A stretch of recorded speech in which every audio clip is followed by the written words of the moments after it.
যাতা ইয়াউমিন ইয তালা আলাইনা রাজুলুন, তিনি বলেন হঠাৎ কোত্থেকে যেন এক লোক আল্লাহর হাবিব সাল্লাল্লাহু আলাইহি ওয়াসাল্লামের কাছে এসে বসে পড়ল। লা ইয়ারিফুহু মিন্না আহাদুন, এবং যেই লোকটা আল্লাহর হাবিব সাল্লাল্লাহু আলাইহি ওয়াসাল্লামের সামনে এসে বসলো, তাকে আমাদের মধ্য থেকে কেউ তাকে চেনে না, কেউ তার পরিচয় জানে না। হঠাৎ করে সে রাসূল সাল্লাল্লাহু আলাইহি ওয়াসাল্লামের সামনে এসে বসে পড়ল। হাত্তা জালাসা ইলান নবী সাল্লাল্লাহু আলাইহি ওয়াসাল্লাম ফাসনাতা রুকবাতাইহি ইলা রুকবাতাইহি ওয়া ওয়াদাআ কাফাইহি আলা ফাখিযাইহি, তিনি এসে আল্লাহর হাবিব সাল্লাল্লাহু আলাইহি ওয়াসাল্লামের হাঁটুর সাথে হাঁটু মিলিয়ে বসে পড়ল। ইন্নাল হামদালিল্লাহি নাহমাদুহু ওয়া নাস্তাঈনুহু ওয়া নাস্তাগফিরুহু ওয়া নু'মিনু বিহি ওয়া নাতাওয়াক্কালু আলাইহি ওয়া নাউযু বিল্লাহি মিন শুরুরি আনফুসিনা ওয়া মিন সাইয়্যাতি আ'মালিনা। মান ইয়াহদিল্লাহু ফালা মুদিল্লা লাহু ومن يضلله فلن تجد له وليا مرشدا. أما بعد فقد قال الله سبحانه وتعالى في كلامه المجيد والفرقانه الحميد: فأعوذ بالله من الشيطان الرجيم. بسم الله الرحمن الرحيم. إن الله عنده علم الساعة وينزل الغيث ويعلم ما في الأرحام وما تدري نفس ماذا تكسب غدا. وعن عبد الله وعن عمر بن الخطاب رضي الله عنه قال: قال رسول الله صلى الله عليه وسلم: الإسلام أن تشهد أن لا إله إلا الله وأن محمد رسول الله وإقام الصلاة إلى آخر الحديث. وقال تعالى في شان حبيبه آمرا ومخبرا: إن الله وملائكته يصلون على النبي يا أيها الذين آمنوا صلوا عليه وسلموا تسليما. درود إبراهيم পড়ি اللهم صل على محمد وعلى آل محمد كما صليت على إبراهيم وعلى آل إبراهيم إنك حميد مجيد.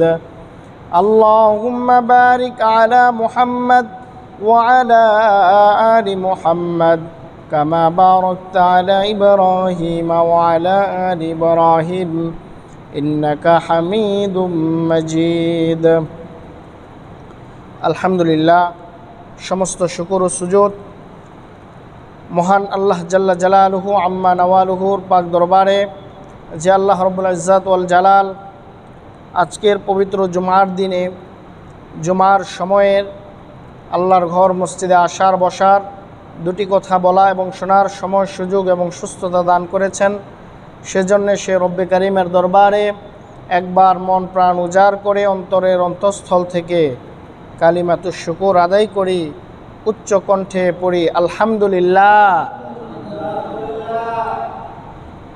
আজকে আমি আল্লাহর হাবিব সাল্লাল্লাহু আলাইহি ওয়াসাল্লামের অসংখ্য মুখনিসৃত বাণী হাদিস থেকে একটি হাদিস থেকে আজকে কথা বলার চেষ্টা করব, যে হাদিসটাকে বলা হয় হাদিসে জিবরাইল।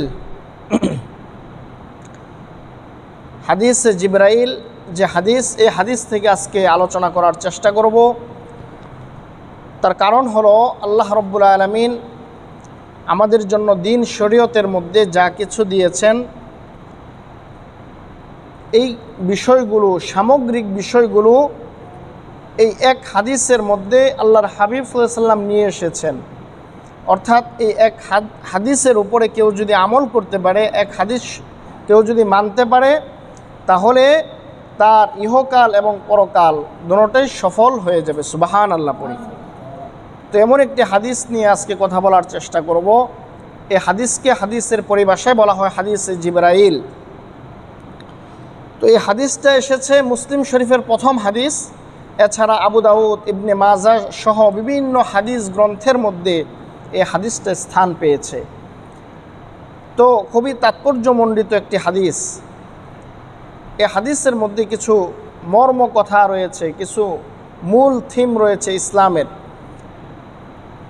হযরত উমর ইবনুল খাত্তাব রাদিয়াল্লাহু তাআলা আনহু এই হাদিসটা বর্ণনা করেছেন, যিনি ইসলামের দ্বিতীয় খলিফা, যার আলোচনা শেষ করার মতো না। তিনি নিজে এই হাদিসটা বর্ণনা করেছেন। আন উমর ইবনুল খাত্তাব রাদিয়াল্লাহু আনহু যাতা ইয়াউমিন ক্বালা যাতা ইয়াউমিন ইয তালা আলাইনা রাজুলুন। হযরত উমর ইবনুল খাত্তাব রাদিয়াল্লাহু তাআলা আনহু থেকে বর্ণিত, তিনি বলেন, আমরা একদা মসজিদে নববীর মধ্যে বসে আছি, আল্লাহর হাবিব সাল্লাল্লাহু আলাইহি ওয়াসাল্লাম আমাদের সামনে বসা, আর আমরা তার সামনে বসে আছি। ইয তালা আলাইনা রাজুলুন যাতা ইয়াউমিন ইয তালা আলাইনা রাজুলুন শাদীদুন বায়াদি সিয়াবি শাদীদুন। আল্লাহর হাবিব সাল্লাল্লাহু আলাইহি ওয়াসাল্লাম যখন বসা, ইত্তস্বরে এক লোক উদিত হলো, এক লোক আবির্ভূত হলো। যাতা ইয়াউমিন ইয তালা আলাইনা রাজুলুন, তিনি বলেন, হঠাৎ কোত্থেকে যেন এক লোক আল্লাহর হাবিব সাল্লাল্লাহু আলাইহি ওয়াসাল্লামের কাছে এসে বসে পড়ল। লা ইয়ারিফুহু মিন্না আহাদুন, এবং যেই লোকটা আল্লাহর হাবিব সাল্লাল্লাহু আলাইহি ওয়াসাল্লামের সামনে এসে বসলো, তাকে আমাদের মধ্য থেকে কেউ তাকে চেনে না, কেউ তার পরিচয় জানে না। হঠাৎ করে সে রাসূল সাল্লাল্লাহু আলাইহি ওয়াসাল্লামের সামনে এসে বসে পড়ল। হাত্তা জালাসা ইলান নবী সাল্লাল্লাহু আলাইহি ওয়াসাল্লাম ফাসনাতা রুকবাতাইহি ইলা রুকবাতাইহি ওয়া ওয়াদাআ কাফাইহি আলা ফাখিযাইহি। তিনি এসে আল্লাহর হাবিব সাল্লাল্লাহু আলাইহি ওয়াসাল্লামের হাঁটুর সাথে হাঁটু মিলিয়ে বসে পড়ল। সে যে কোত্থেকে সফর করে এসছে, তাকে যেহেতু আমরা কেউ চিনি না, তার মানে লোকটা দূর থেকে আসছে। কিন্তু দূর থেকে যে আসছে, তার ভিতরে বা তার মধ্যে সফরের কোনো চিহ্ন পাওয়া যায় না, সফরের কোনো আলামত দেখা যায় না। দূর থেকে আসলে তো একটা লোক বোঝা যাবে যে লোকটা দূর থেকে আসছে, তার চুলগুলো উস্কু খুস্কু হবে অথবা শরীর গরমাক্ত হবে, এরকম কোনো আসর বা নিদর্শন তার মধ্যে পাওয়া যায় না। কিন্তু সে এসে হাত্তা জালাসা ইলা নবী সাল্লাল্লাহু আলাইহি ওয়াসাল্লাম ফাসনাদা রুকবাতাইহি ইলা রুকবাতাইহি ওয়া ওয়াদাআ কাফাইহি আলা ফাখিযাইহি। সে আল্লাহর হাবিব সাল্লাল্লাহু আলাইহি ওয়াসাল্লামের হাঁটুর সাথে হাঁটু মিলিয়ে এবং আঙ্গুলের সাথে আঙ্গুল মিলিয়ে সে বসে পড়ল। আমরা দেখতেছি একজন অপরিচিত লোক হঠাৎ করে আল্লাহর হাবিব সাল্লাল্লাহু আলাইহি ওয়াসাল্লামের কাছে এসে সে হুজুর সাল্লাল্লাহু আলাইহি ওয়াসাল্লামের কাছে এসে এমনভাবে বসলো যেমনভাবে আমরা পরিচিতরাও বসি না। আমরা পরিচিত এরপর এভাবে বসি না, আমরা মোটামুটি একটা ডিস্টেন্স রেখে, দূরত্ব বজায় রেখে বসি, সম্মান বজায় রেখে বসি। কিন্তু সে মনে হলো যে কত জনমের পরিচয়, বন্ধুর মতো করে সে হাঁটুর সাথে হাঁটু মিলিয়ে, আঙ্গুলের সাথে আঙ্গুল মিলিয়ে নামাজের সুরতে সে বসে পড়ল। বসে এবার সে আল্লাহর হাবিব সাল্লাল্লাহু আলাইহি ওয়াসাল্লামকে উদ্দেশ্য করে সে প্রশ্ন করছে, ক্বালা ইয়া মুহাম্মদ আখবিরনি আনিল ইসলাম। এসে তাকে প্রথম জিজ্ঞাসা করল, ও মুহাম্মদ, তুমি আমাকে ইসলাম সম্পর্কে সংবাদ দাও, ইসলাম সম্পর্কে তুমি আমাকে খবর দাও। ক্বালা রাসূলুল্লাহি সাল্লাল্লাহু আলাইহি ওয়াসাল্লাম আল ইসলামু আন তাশহাদা আল্লা ইলাহা ইল্লাল্লাহ ওয়া আন্না মুহাম্মাদার রাসূলুল্লাহ ওয়া তুকিমাস সালাতা ওয়া তুতিয়াজ যাকাতা ওয়া তাহুজ্জাল বাইতা ইন ইসতাতা ইলাইহি সাবিলা। আল্লাহর হাবিব সাল্লাল্লাহু আলাইহি ওয়াসাল্লাম তার প্রশ্নের প্রতি উত্তরে বললেন, শোনো, ইসলাম হলো, এখান থেকে মূল আলোচনাগুলো শুরু হচ্ছে, খুব মনোযোগ দিয়ে শোনেন। আল্লাহর হাবিব সাল্লাল্লাহু আলাইহি সাল্লাম প্রথমেই ইসলাম কাকে বলে এটার মর্মার্থ তাকে বোঝাচ্ছেন। আল ইসলাম ও ইসলাম হলো আনতা শাহাদা আল্লাহ ইলাহা ইল্লাল্লাহ, তুমি আল্লাহ এক, আল্লাহ ছাড়া কোনো মাবুদ নাই, ইলাহা নাই, এটা সাক্ষ্য দিবে।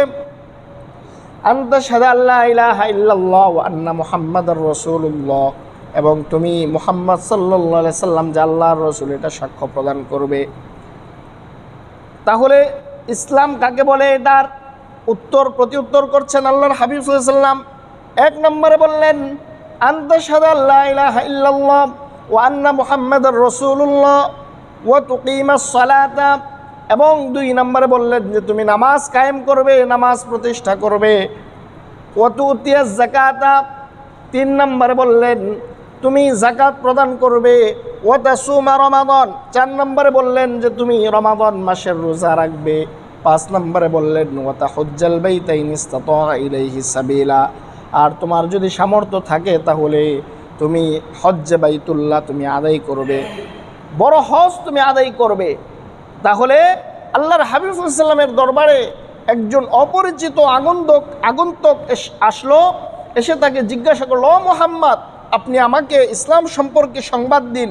তিনি বললেন যে ইসলাম হলো যে তুমি আল্লাহ তিনি ছাড়া কোনো ইলাহা নাই এটা সাক্ষ্য দিবে, মুহাম্মদ সাল্লাল্লাহু আলাইহি সাল্লাম আল্লাহর রাসূল এটা সাক্ষ্য প্রদান করবে। দুই নম্বরে তুমি নামাজ কায়েম করবে। তিন নম্বরে তুমি রোজা রাখবে। চার নম্বরে যাকাত আদায় করবে। পাঁচ নম্বরে তুমি যদি সামর্থ্য থাকে তাহলে বাইতুল্লাহ হজ্জে বাইতুল্লাহ আদায় করবে। এই পাঁচটার সমন্বয় হলো ইসলাম। তারপরে এবার ওই আগন্তুক বলল, ক্বালা সাদাক্তা, আপনি যথাযথ বলেছেন, সত্য বলেছেন। এবার ওমর ইবনুল খাত্তাব রাদিয়াল্লাহু তাআলা আনহু তিনি বললেন, ক্বালা ফাজিবনা লাহু ইয়াসআলুহু ওয়া ইউসাদ্দিকুহু, আমরা আশ্চর্যান্বিত হয়ে গেলাম যে একজন অপরিচিত লোক সে আসলো, আল্লাহর হাবিব সাল্লাল্লাহু আলাইহি ওয়াসাল্লামকে জিজ্ঞাসা করছে, তিনি উত্তর দিচ্ছে, আবার তিনি বিজ্ঞ লোকের মতো তিনি সেটা সত্যায়ন করছে যে আপনি যথাযথ বলেছেন, সত্য বলেছেন। মানে আমরা আশ্চর্য হয়ে গেলাম যে তিনি জিজ্ঞাসা করলো, তার মানে হয়তো বা কিছু জানেন না। তো তিনি জানেন না, কিন্তু যখন উত্তর দিল তখন আবার কেমন যেন তিনি বিচারকের নেই বা জ্ঞানী ব্যক্তির নেই, বলল যে আপনি যথাযথ বলেছেন, সঠিক বলেছেন। এবার ওই আগন্তুক আবার পাল্টা প্রশ্ন ছুড়ে দিল, ফাকালা ইয়া মুহাম্মদ আখবিরিনি আনিল ঈমান। এক নম্বরে জানলেন ইসলাম কাকে বলে। দুই নম্বরে জিজ্ঞাসা করলেন যে এবার আপনি আমাকে ঈমান সম্পর্কে সংবাদ দেন। কি সম্পর্কে? আওয়াজ দিয়ে বলেন, কি সম্পর্কে? ঈমান সম্পর্কে এবার আপনি আমাকে বলেন। এবার আল্লাহর হাবিব সাল্লাল্লাহু আলাইহি সাল্লাম বলেন, আল ঈমান ওয়া তুমিনা বিল্লাহ ওয়া মালাইকাতিহি ওয়া কুতুবিহি ওয়া রুসুলিহি ওয়াল ইয়াউমিল আখির ওয়াল কদরি খাইরিহি ওয়া শাররিহি মিনাল্লাহি তাআলা ওয়াল বাসি বাদাল মাউত। এবার আল্লাহর হাবিব সাল্লাল্লাহু আলাইহি সাল্লাম তার কথার প্রতি উত্তরে বললেন, শোনো শোনো, ঈমান হলো তুমি বিশ্বাস করবে আল্লাহর উপরে, আন তুমিনা বিল্লাহি ওয়া মালাইকাতিহি, এবং ফেরেশতাদের উপরে বিশ্বাস স্থাপন করবে, ওয়া মালাইকাতিহি ওয়া কুতুবিহি, কিতাবগুলোর উপরে, আসমানি কিতাবগুলোর উপরে তুমি বিশ্বাস আনয়ন করবে, ওয়া কুতুবিহি ওয়া রুসুলিহি, রাসূলদের উপরে বিশ্বাস স্থাপন করবে, ওয়াল ইয়াউমিল আখিরি, আখিরাতের উপর বিশ্বাস স্থাপন করবে। এমনইভাবে তুমি তোমার ভালো মন্দ তকদিরের উপরে বিশ্বাস স্থাপন করবে, এবং তুমি মৃত্যুর পরবর্তী জীবন যে পুনরুত্থান দিবস আছে এটার উপরে তুমি বিশ্বাস স্থাপন করবে। এই কয়টার সমন্বয়ে বললেন যে এগুলো হলো ঈমানের অন্তর্ভুক্ত। এগুলো তুমি যদি বিশ্বাস করো, মনে প্রাণে বিশ্বাস করো, তাহলে তুমি মুমিন বলে বিবেচিত হবা, তুমি মুমিন হিসেবে পরিগণিত হবা। আল্লাহর হাবিব সাল্লাল্লাহু আলাইহি ওয়াসাল্লাম এটা বলার পরে তিনি বললেন, ক্বালা সাদাক্তা, আপনি সত্য বলেছেন, যথাযথ বলেছেন। এবার তিন নম্বরে প্রশ্ন করলেন, ওয়ামাল ইহসানু ইয়া রাসূলুল্লাহ, হে আল্লাহর রাসূল, আপনি আমাকে ইহসান সম্পর্কে ধারণা দেন, খবর দেন, সংবাদ দেন। ইহসান কাকে বলে? এবার আল্লাহর হাবিব সাল্লাল্লাহু আলাইহি সাল্লাম বলেন, আন তা'বুদাল্লাহা কাআন্নাকা তারা ফাইন লাম তাকুন তারাহু ফাইন্নাহু ইয়ারাক। এই যে হাদিসটা শুধু ওই লোকের উদ্দেশ্যেই বলা না, বরং পৃথিবীর শেষ দিন পর্যন্ত যে লোকগুলো পৃথিবীতে আসবে সবার জন্য এই মেসেজগুলো উন্মুক্ত। যে এই আমার কথাগুলো শুধু সেই শিখবে বিষয়টা এরকম না, এটা আনেওয়ালা, পৃথিবীতে আনেওয়ালা সমস্ত মানুষের জন্য এটা পথ নির্দেশক। আল্লাহর হাবিব সাল্লাল্লাহু আলাইহি ওয়াসাল্লাম এবার বললেন, ইহসান হলো আনতা বুদাল্লাহা কান্নাকা তারাহু, তুমি ইবাদত করবা এমনভাবে যেন তুমি আল্লাহকে দেখছো এমনভাবে তুমি ইবাদত বন্দিগি করো। তুমি যখন নামাজে দাঁড়াইবা তুমি এমনভাবে নামাজে দাঁড়াও তুমি যেন আল্লাহকে প্রত্যক্ষ করতেছো, দেখতে পাইতেছো। এমনভাবে তুমি যাকাত প্রদান করো যেন তুমি আল্লাহকে দেখতে পাইতেছো। এমনভাবে তুমি কোরআন তেলাওয়াত করো যেন তুমি আল্লাহকে দেখতে পাইতেছো। এমনভাবে তুমি জিকির আজকার করো যেন তুমি আল্লাহকে দেখতে পাইতেছো।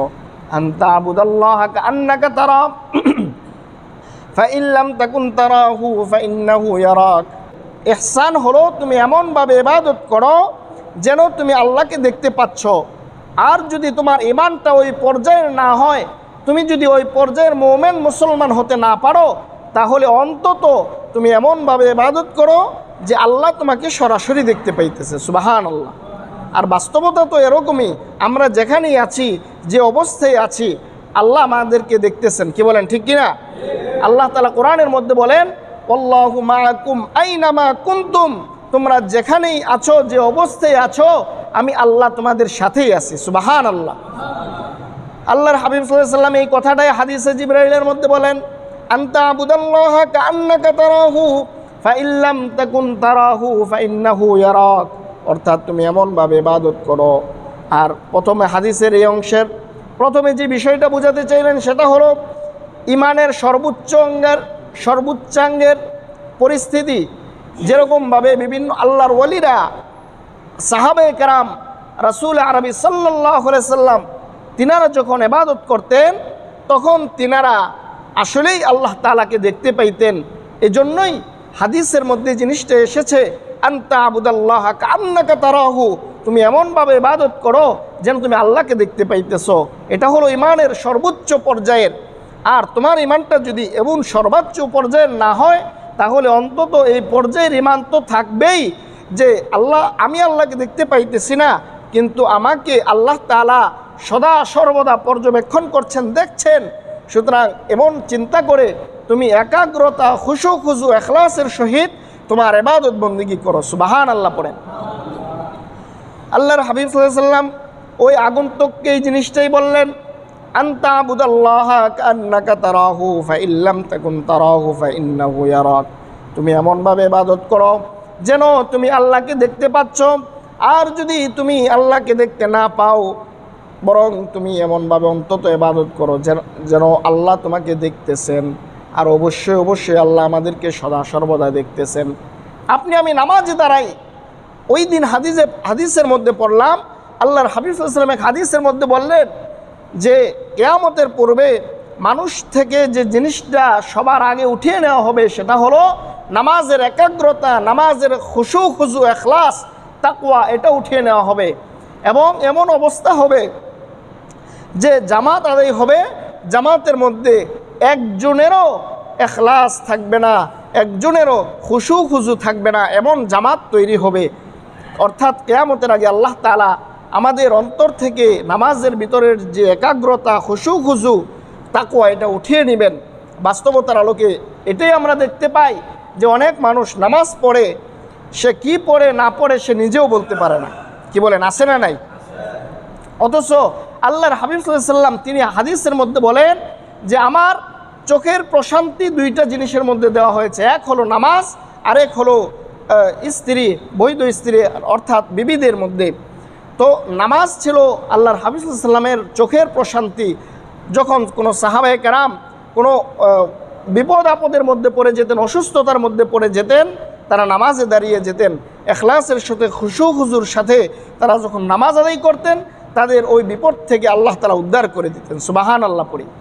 তো এই নামাজ আমাদের খুশু বা ইখলাসের সাথে এই নামাজ আদায় করতে হবে। অথচ আমরা নামাজ পড়ি, নামাজের ভিতরে প্রাণ থাকে না। এবং এটাও হাদিসের মধ্যে এসেছে যে আমরা নামাজ যে পড়ি, সেই নামাজের ভিতরে যদি ইখলাস না থাকে, খুশু না থাকে, তাহলে এই নামাজ আকাশের উপরে উঠবে না, বা এই নামাজ আটকে থাকবে, ঝুলে থাকবে। এবং যার নামাজে যে পরিমাণ ইখলাস থাকবে তাকে সে পরিমাণ সওয়াব দেওয়া হবে। কারণ নামাজে যদি কোনো রকম ইখলাস না থাকে, তাকে কোনো সওয়াব দেওয়া হবে না। আবার কারো যদি পরিপূর্ণ ইখলাস থাকে তাকে পরিপূর্ণ সওয়াব দেওয়া হবে। এজন্য আমরা নামাজ পড়ি 40, 50, 60, 70, 80 বছর নামাজ পড়ি, কিন্তু আমাদের নামাজে আমাদের ব্যক্তিগত জীবন পরিবর্তন হয় না, পারিবারিক জীবন পরিবর্তন হয় না। তার কারণ হলো আমাদের নামাজই হয় না। কি বলেন, ঠিক কিনা? এজন্য নামাজ প্রাণহীন নামাজ যেন না হয়। আল্লাহ তাআলা কোরআনের মধ্যে মুমিনদের গুণাবলী বৈশিষ্ট্যের আলোচনায় বলেছেন, ওয়াল্লাযীনা হুম ফি সলাতিহিম খাশিউন, মুমিন তারাই যারা তাদের নামাজগুলো হবে খুশু খুজু সহকারে।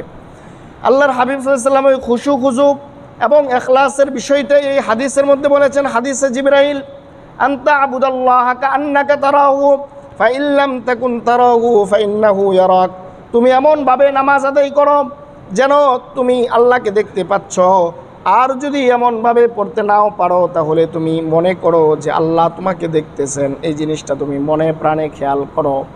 নামাজের ভিতরে যদি আমি এই জিনিসটা খেয়ালের মধ্যে নিয়ে আসি যে আমার মন অন্যদিকে চলে যাচ্ছে, আল্লাহ তো আমাকে দেখতেছেন, আল্লাহর জান্নাত জাহান্নাম আমার জন্য অপেক্ষা করতেছে, অথবা এটাই আমার জীবনের সর্বশেষ নামাজ, এই চিন্তাগুলো যদি আমি নামাজের ভিতরে খেয়াল করি, তাহলে দেখা গেছে আমাদের মন বাহিরে কম যাবে। আমরা মানুষ, আমাদের মনটা আমরা আটকে রাখতে পারি না, শয়তান নিয়ে যাবেই। কিন্তু প্রকৃত নামাজি যারা, তারা যাওয়ার পরেও আবার নামাজের মধ্যে মন নিয়ে আসবে, আবার যাবে, আবার নিয়ে আসবে, আর এটা দেখে আল্লাহ তাআলা খুশি হয়ে যান, সুবহানাল্লাহ পড়ে। আর যদি এরকম হয় যে না, আল্লাহর রাস্তে মন গেছে তো গেছে, দোকানের সব হিসাব কিতাব শেষ করার পরে নামাজ সালাম ফেরানোর পরে আপনি মন নিয়ে আসলেন, হ্যাঁ, তাহলে এই নামাজ দিয়ে কোনো কাজ হবে না। আবার আপনার মন চলে গেল খেতে খামারে, বাড়ির সমস্যার মধ্যে আপনি আনার কোনো চেষ্টা করলেন না, তাহলে এই নামাজ দিয়ে কোনো ফায়দা হবে না।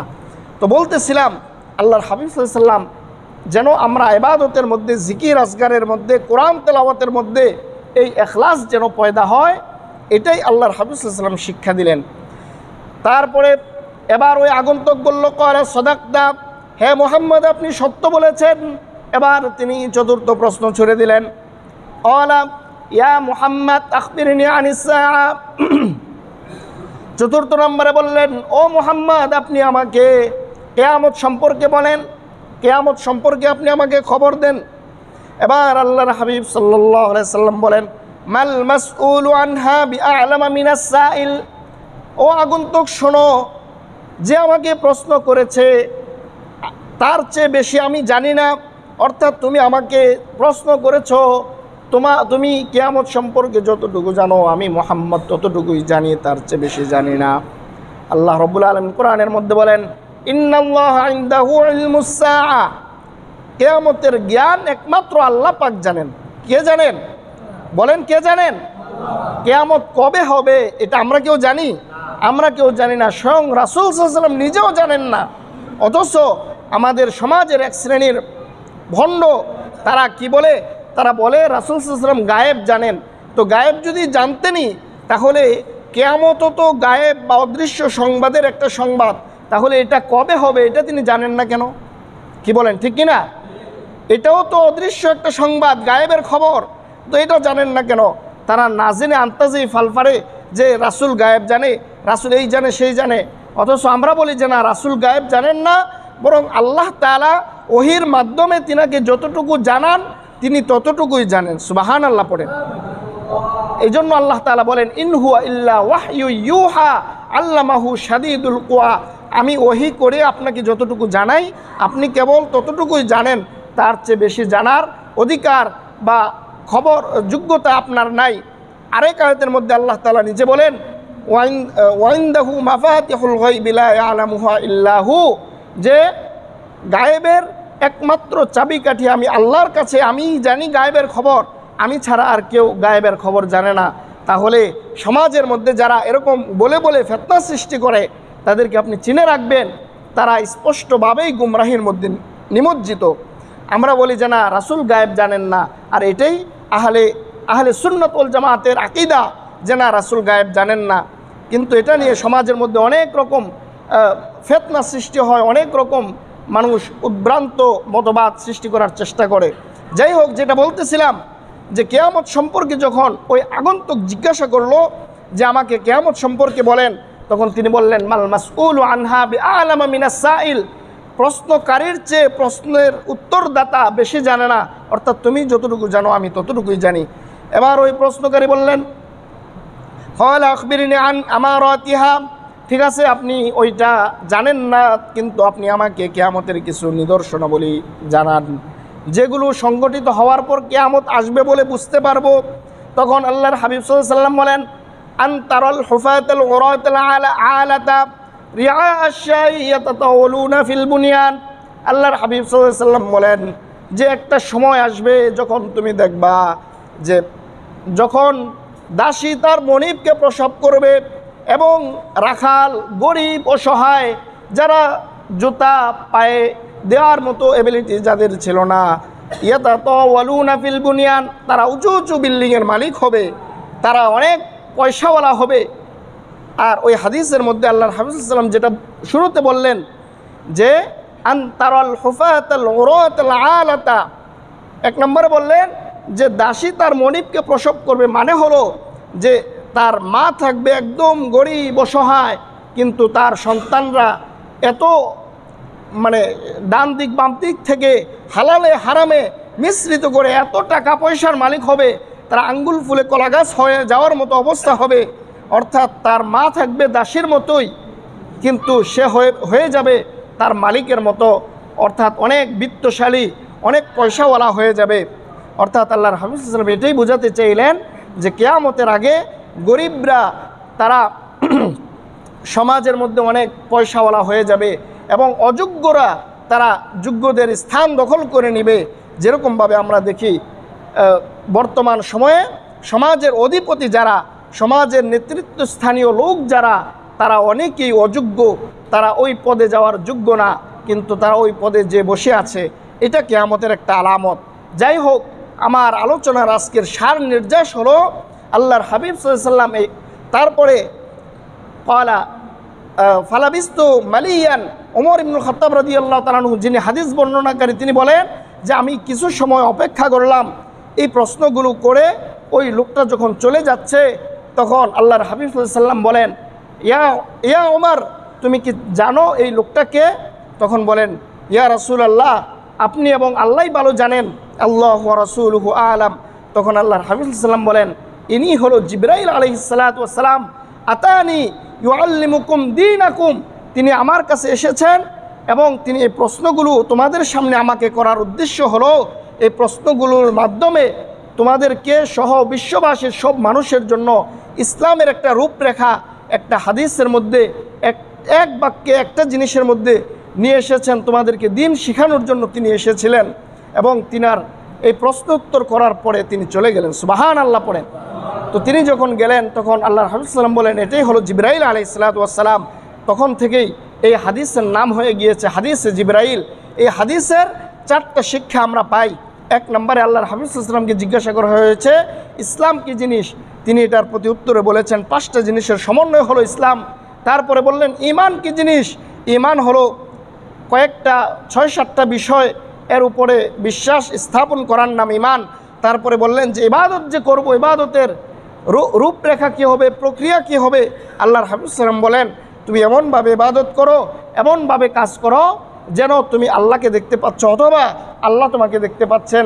সর্বশেষ কিয়ামত বা পরকালীন সম্পর্কে জিজ্ঞাসা করে এই হাদিসের রীতি টেনেছেন। তাহলে আমরা এই যে বিষয়গুলো জানলাম, আমরা চেষ্টা করব এই বিষয়গুলো নিজেদের ভিতরে ধারণ করে আমাদের সার্বিক জীবন গঠন করার। তাহলে আমরা দুনিয়াতেও সফল হব, পরকালেও সফল হব। আল্লাহ তাআলা আমাদেরকে সেই তৌফিক দান করুক, পড়েন আমিন। ওয়া মা আলাইনা ইল্লাল বালাগ। আসসালামু আলাইকুম ওয়া রাহমাতুল্লাহি ওয়া বারাকাতুহু।